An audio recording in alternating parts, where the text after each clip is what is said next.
Hello, friends. Welcome to This Day in Jack Benny. I'm John Henderson. This episode is from October 17th, 1943. It's a new era of the Jack Benny Show. This is the second episode with brand new writers. The previous writers, Bill Morrow and Ed Boulogne, left and were replaced by Sam Perrin, Milt Josephsberg, George Balzer, John Tackaberry, and Cy Howard. Like the Jack Benny Show, most radio shows were returning to the air after a summer hiatus. The Red Skelton Show.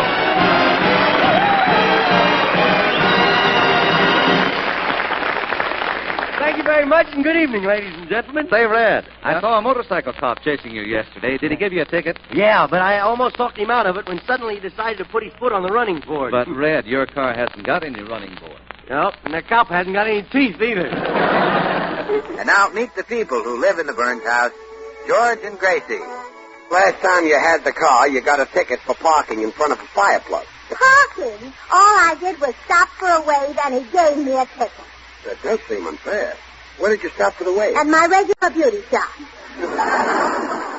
Jack Benny's comedy adversary, Fred Allen, was having an extended hiatus for health reasons. So until the Fred Allen Show would return in the new year, Jack borrowed one of the characters from that show, Mrs. Nussbaum. No? Mrs. Nussbaum. During his summer hiatus, Jack Benny was on tour with the USO, entertaining the troops overseas. In this episode, they do a public service announcement for WAC, the Women's Army Corps. Women of all races, all creeds, American women. Today, they are joining the WAC. BVDs were a brand of men's underwear, a light shirt and shorts, named after the founders Bradley, Voorhees, and Day. It's like traveling through Alaska in your BVD. One of the most famous films of all time, Casablanca, was released at the beginning of this year. It starred Humphrey Bogart as Rick Blaine and Ingrid Bergman as Ilsa Lund. Boss. Yeah? Boss, ain't you going to bed? Not right now. I'm waiting for a lady. I know she's coming back. Of all the gin joints in all the towns in all the world, she walks into mine. What's that you're playing? Oh, just a little something on my own. Oh, stop it. You know what I want to hear. Play it for me. You must remember this. A kiss is just a kiss. A sigh is just a sigh. I wasn't sure you were the same. Let's see, the last time we met. It was La Bella Roar. How nice you remembered. If you enjoy this podcast, share it with a friend and take a moment to give it a 5-star rating and review on Apple Podcasts. And enjoy the show. The Grape Nuts and Grape Nuts Flakes program, coming to you from New York City and starring Jack Benny, with Mary Livingston, Phil Harris, Dennis Day, Rochester, and yours truly, Don Wilson.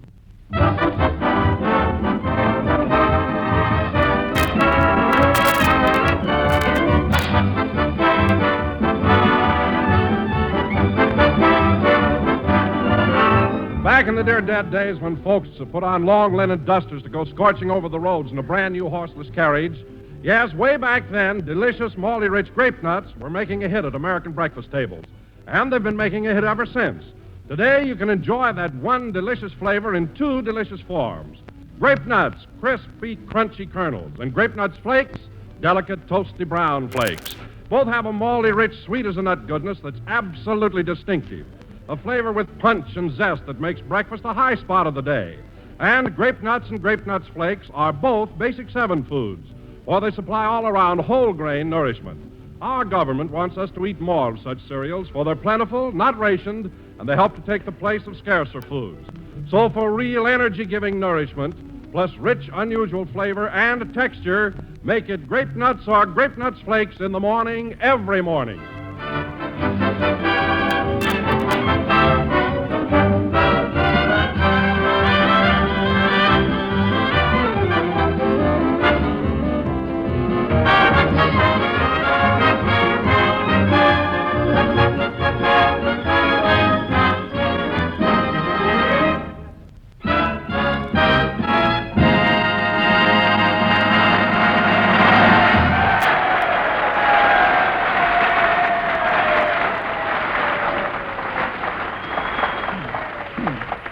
And now, ladies and gentlemen, say, Mary, are you sure it's all right? Certainly. Isn't it, Phil? Sure. Go ahead, Don. Okay. And now, ladies and gentlemen, for the second broadcast of the season, we bring you the First Lady of Grape Nuts, Miss Mary Livingston.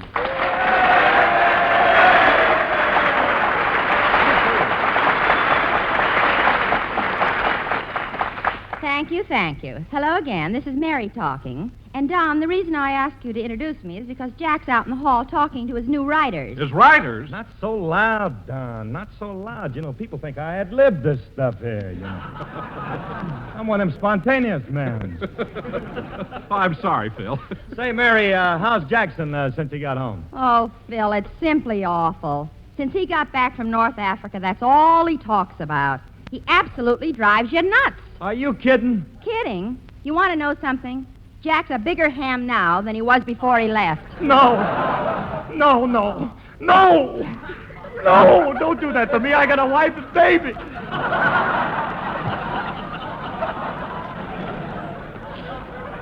Maybe two. No, it's the truth, fellas. This military stuff has really gotten into Jack's system. Gosh, how he'd love to be a general. What a guy. I can't understand Jack wanting to be a soldier. Wasn't he in the Navy in the last war? Yeah, but he was in the Army the war before that.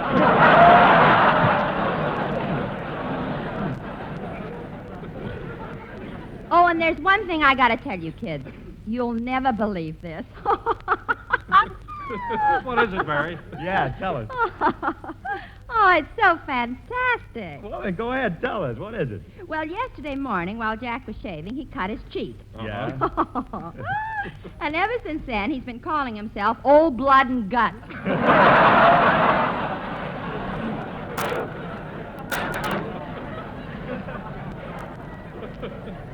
Oh, he's impossible. 1, 2, 3, 4. 1, 2, 3, 4. That's Jack now, out in the hall. 1, 2, 3, 4. What you doing, drilling? Either that or counting his hair.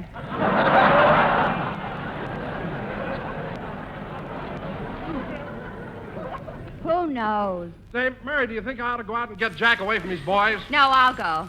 And I hope he's forgotten about his African campaign. Hup, tup, trup, four. Hup, tup, trup, four. Hup, tup, trup, four. Riders, halt!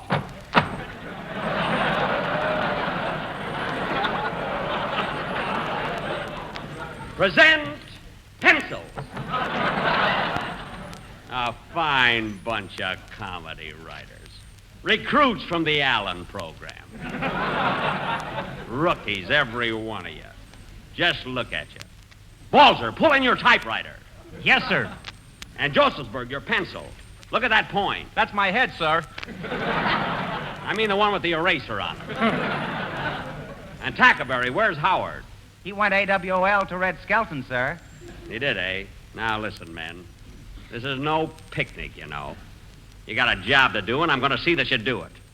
And you. Look at you with your hair hanging down in your face. I never had that trouble with Bill Morrow. But, sir, wasn't he bald? That's beside the point. That's my head, sir.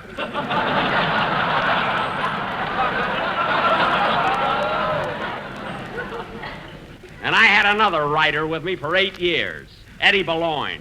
Do you know where he is now? In the sanitarium, sir? Now, cut that out, Balzer. All right, men, you can go downstairs to your room now and write next week's program. Yes, sir.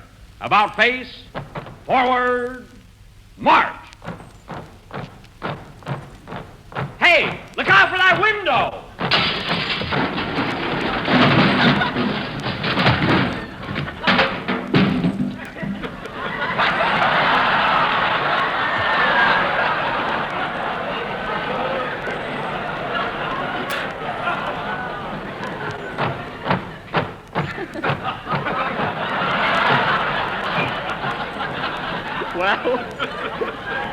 Well, I guess they're all right, darn it.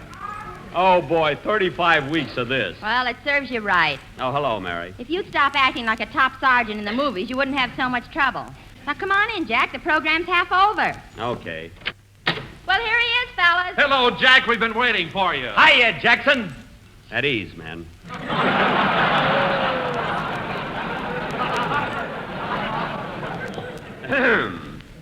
Shall we line up for inspection?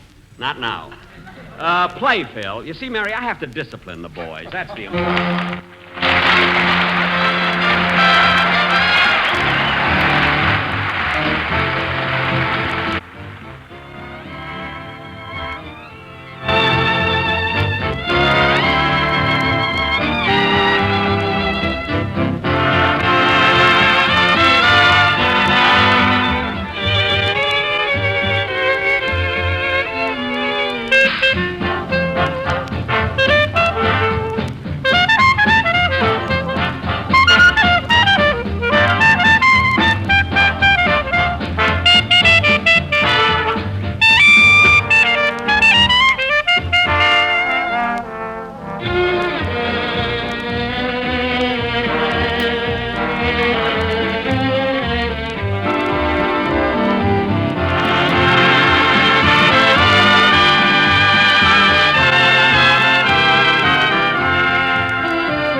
People Will Say We're in Love, played by Phil Harris and his orchestra.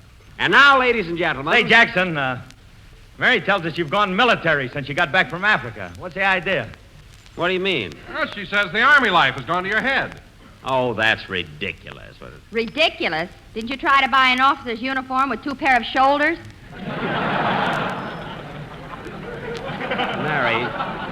Mary, it was just a buck private's uniform. And I had a hard time finding one. Well, let's go into a lot of trouble just to get in the movies for half price, bub.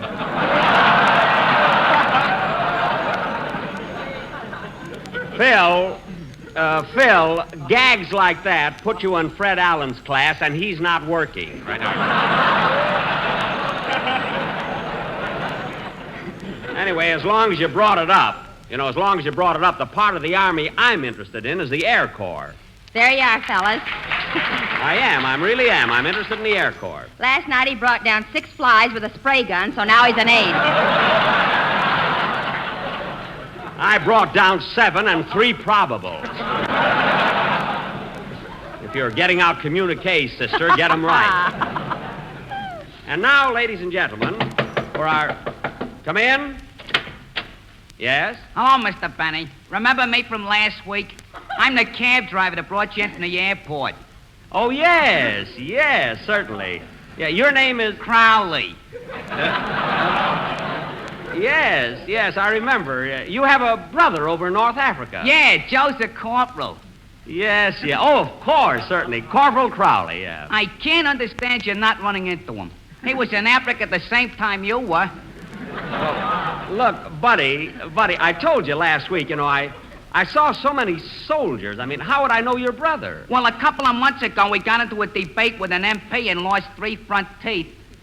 Well, it just so happens that every soldier I saw had all his front teeth. Then you've probably seen Joe. He had a bridge put in. Look, Mr. Crowley, I know how you feel. I mean, you've got a brother who's a corporal in the Army, and you're proud of him. I'm proud of him, too.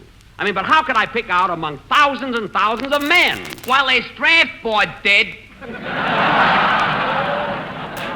Look, Mr. Crowley, look, I know, but we've got a program to do. I'll talk to you later. Just take a chair and sit down over there, will you? Okay. Thank you. You know, Mary, he's a nice guy, and I can understand how he feels, but what can I do? What's that? My writers, they finally thought of a joke.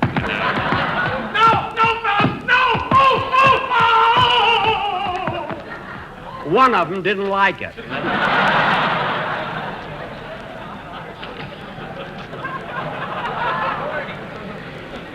He will next time. You said it, huh? You know, Mary, guys like that, hello, Dennis. Hello, Mr. Benny.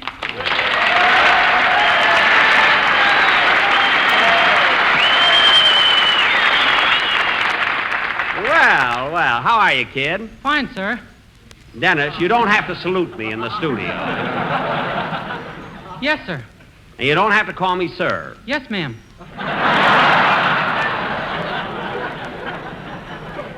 Dennis, look, just act natural, you see, but don't overdo it, you know. Okay. Say, Mr. Benny, you must have a very funny program. As I was coming in, I heard people laughing and screaming. Well, that wasn't the audience, Dennis. That was my writers. Well, they're people, aren't they, Miss Livingston? I'm not so sure about the one that's got his ears tied in a bow. Mary, he has to tie them. There's a bobby pin shortage. Anyway... Say, Mr. Benny, Yeah? do you think you can get one of your writers to relieve me this evening? Well... relieve you of what, Dennis? I'm on sentry duty in front of Mr. Benny's room every night. Dennis, it's just until... Isn't that awful? Well, listen, kid, you don't have to stand there all night. When Jackson goes to sleep, why don't you beat it? Oh, I don't dare. He's got his bed pushed up to the door, and he keeps peeking at me through the keyhole. Dennis, stop exaggerating, will you? And let's have your song. Okay. Gee, you'd think that... Cracks his knuckles a lot. Funny you didn't hear him.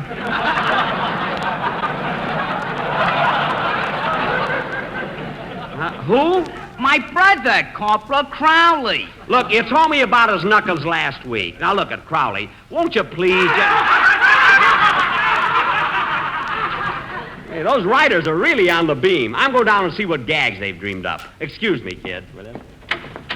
All right, Dennis. While Jack's gone, you might as well do your song. Okay, Miss Livingston. Oh, hold it a minute. I'll take it.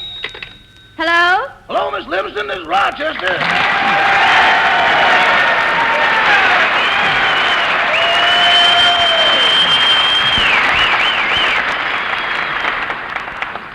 Hello, Rochester. How are you? I'm fine, thanks. How are you, Miss Livingston? Oh, I'm all right. That's good. Can I speak to old Blood and Guts?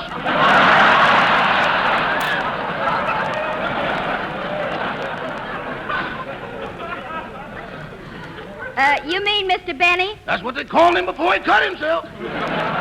Rochester, has he been giving you that military stuff, too? Has he? He won't let me out of the hotel room without a 3-day pass.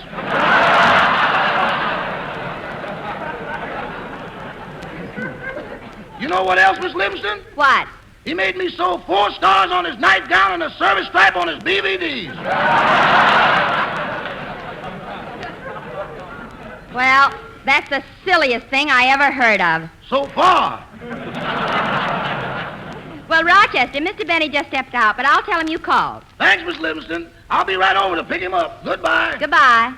Now, let's see. Where'd I put my helmet? A service stripe on his BVDs.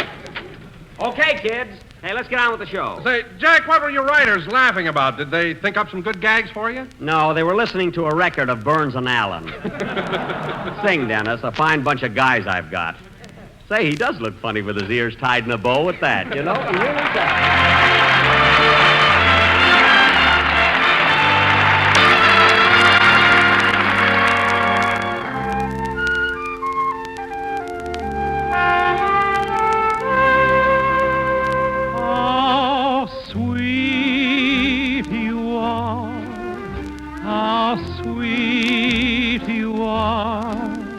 How dear your tenderly smiling face. Through days all bitter and gray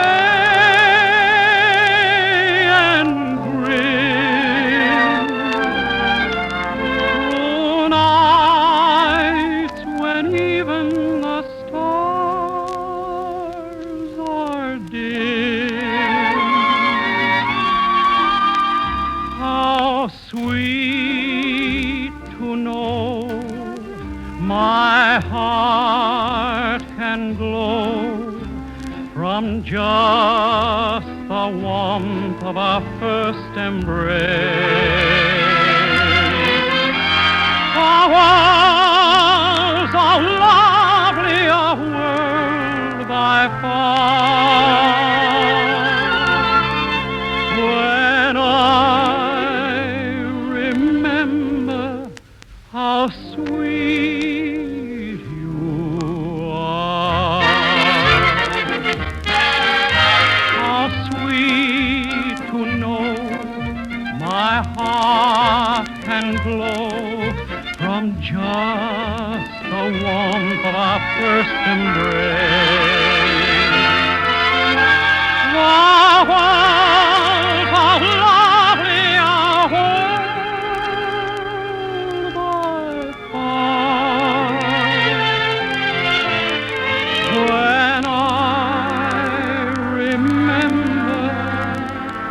When I remember how sweet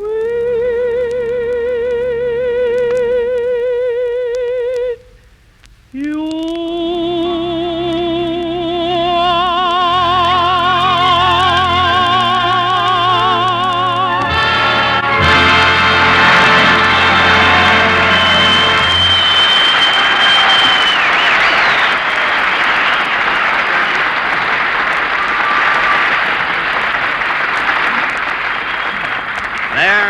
Very good. That was How Sweet You Are from that sensational film, Thank Your Lucky Stars, presented by the famous Warner Brothers and made by that talented and lovable producer, Mark Hellinger, making a happy combination. Jack, what are you worried about? You're signed for your next picture. Oh, yes. And sung by Dennis Day. That's right. I'm sorry. Yeah, that's right, ladies and gentlemen. Sung by Dennis Day. That lovable tenor with the golden voice. Thanks. And do you good folks know why Dennis has such a sweet and golden voice? No. Why?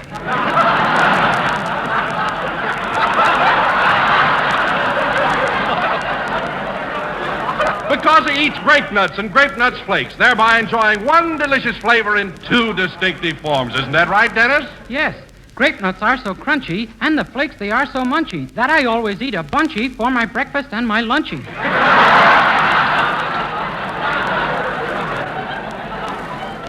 Dennis, how about dinner? Thanks. Are you sure I won't be intruding?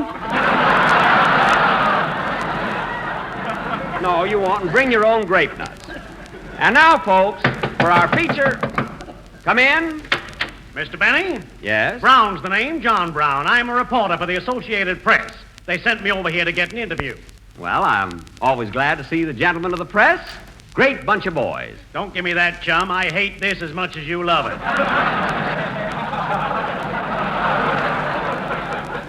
Well, Mr. Brown. I want a story and you need publicity, so start talking. Well, look, Mr. Brown. I gotta make a deadline and you want to see your puss in print. Well, Mr. Brown. Now tell me about your trip. Where did you go? What did you do? Well, to tell you the truth, fellow, I don't want to brag. But you will. You will. No, Mr. Brown, I'm not bragging at all. I was in Central Africa, Cairo, the Persian Gulf. Yes. I was also in Sicily, Italy. Were you in Tripoli? Yes. Casablanca? What did you say, mister? I said, were you in Casablanca? Was I in Casablanca? Let me tell you a story, Mr. Brown.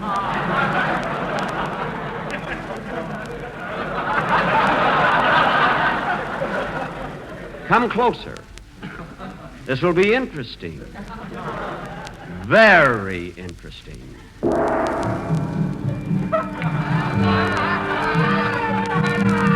Casablanca in 1939. Across the Mediterranean to Oran. Then by train or camel or foot across the rim of Africa to Casablanca in French Morocco, where some men sell their souls for a passport, but others wait and wait and wait. Casablanca, the crossroads of the world. The scene is Ricky Bogart's nightclub, where the high, the low, the fallen, and the mighty gather to see this man of mystery, Ricky. Closing up for the night, Mr. Ricky. Better come on with me. You've had enough to drink. No, Sam. I want to stay here and brood. I want to brood, Sam. What are you brooding about? You know what it is. It's her, Sam. Ingrid.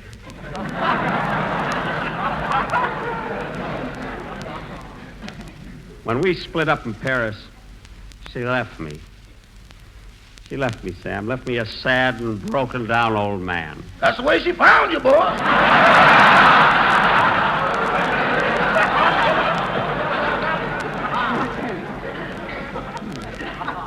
Oh, Ingrid. Ingrid. I thought I'd gotten you out of my mind. But you come back like a ghost, haunting me. Haunting me. But I won't take you back, see? I won't do it.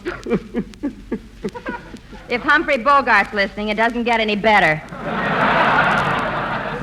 Sam, play that song for me again, will you? What's the use, Mr. Ricky? It only brings back memories. I don't care. Play it.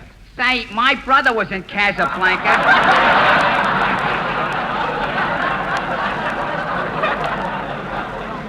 Maybe you saw him there. Look, Crowley. Crowley, not now. I'm having trouble with a girl. Just sit down, Crowley. Sit down, pour yourself a drink, will you? Okay, thanks. Ingrid. Go ahead, Sam. Play that song. I want to hear it once more. You must remember this. A kiss is still a kiss. A sigh is just...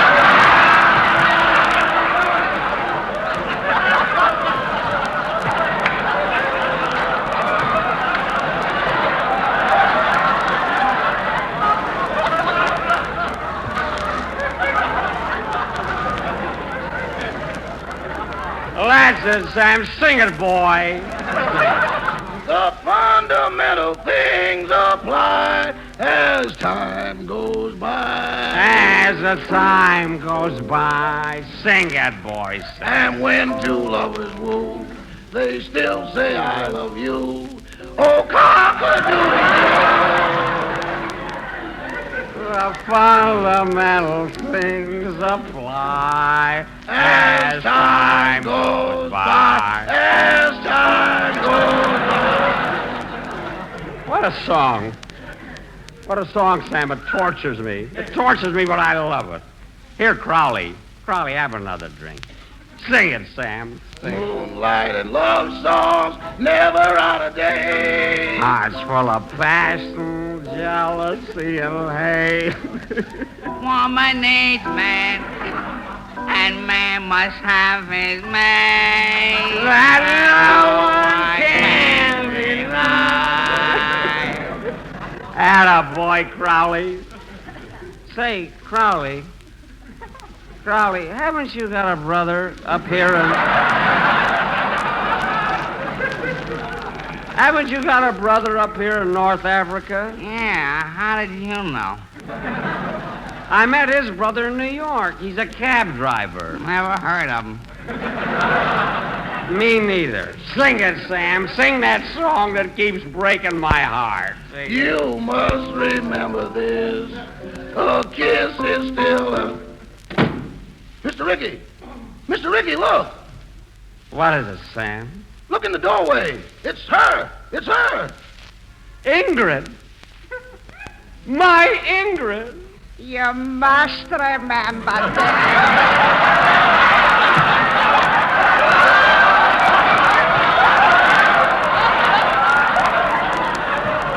kiss is still a kiss. A sigh is just a sigh. Ingrid, my darling. Ricky! Ingrid, and you came back to me. The fundamental things apply as time goes by.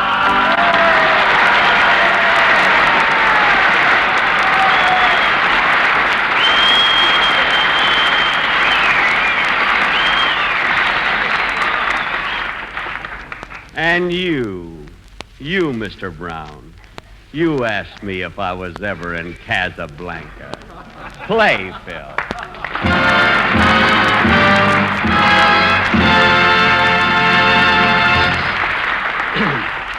Friends, I'd like to take just a moment to tell you something about the Wax. They're making a tremendous contribution to victory. I know their spirit and courage, their immense pride in their jobs, and they have a right to be proud. The trouble is, there aren't enough of them to do all the things that need doing. So won't you give some serious thought to joining up? The WAC uniform is a mark of rare distinction. It's the uniform of the greatest army in the world. Now, maybe you don't realize this, but there are 155 different kinds of jobs open right now in the WAC. Well, out of 155 jobs, you can certainly find one that will suit your own special abilities. So think it over. You can go to your local WAC recruiting station and get all the details. You know, every woman who joins the WACs helps to bring victory closer, helps to bring our American boys back home quicker. And that's something we all want to do.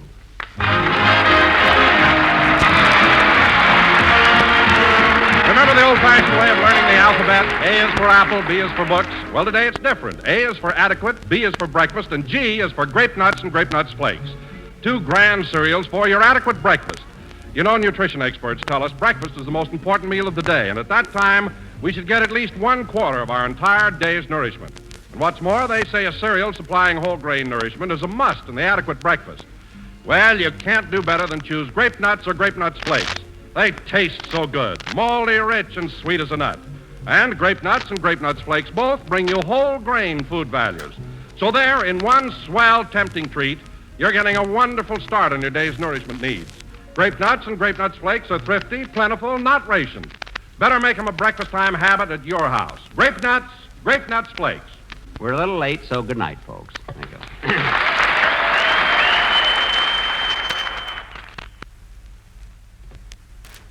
Hot grape nut sweet meal. There's a treat as is a treat. Try a bowl of this rousing, rich, hot brown cereal, and you'll say it's the best ever. Has a gloriously smooth, full-bodied texture. Has the rich goodness of roasted whole wheat. Has the grand whole grain nourishment. And grape nut sweet meal cooks to perfection in just 3 minutes. That's hot grape nuts sweet meal. This program came to you from New York. This is the National Broadcasting Company.